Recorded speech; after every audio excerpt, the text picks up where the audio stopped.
বাংলাদেশ নারী ফুটসাল দলের ঐতিহাসিক সাফল্যের আন্তরিক অভিনন্দন জানিয়েছে প্রধান উপদেষ্টা প্রফেসর মোহাম্মদ ইউনূস। রবিবার বিকেলে প্রধান উপদেষ্টার প্রেস উইংস থেকে পাঠানো এক অভিনন্দন বার্তায় এই তথ্য জানানো হয়। বার্তায় প্রধান উপদেষ্টা বলেন, সাফ নারী ফুটসাল চ্যাম্পিয়নশিপের দুর্দান্ত পারফরম্যান্সের মাধ্যমে শিরোপা অর্জন দেশের ক্রীড়াঙ্গনের জন্য গৌরবের। তিনি বলেন, এই সাফল্য বাংলাদেশের নারী ক্রীড়াবিদদের অদম্য মনোবল, কঠোর পরিশ্রম ও সক্ষমতার উজ্জ্বল প্রমাণ।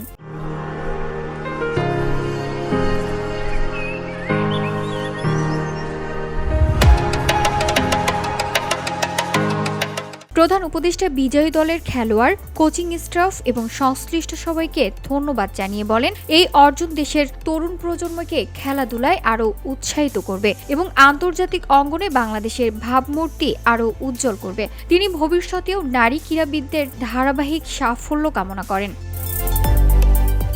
প্রথমবারের মতো আয়োজিত সাফ নারী ফুটসাল চ্যাম্পিয়নশিপে রবিবার ব্যাংককে অনুষ্ঠিত টুর্নামেন্টের শেষ ম্যাচে মালদ্বীপকে 12-2 গোলে হারিয়ে চ্যাম্পিয়ন হয় বাংলাদেশ নারী ফুটসাল দল। VOD Bangla news desk.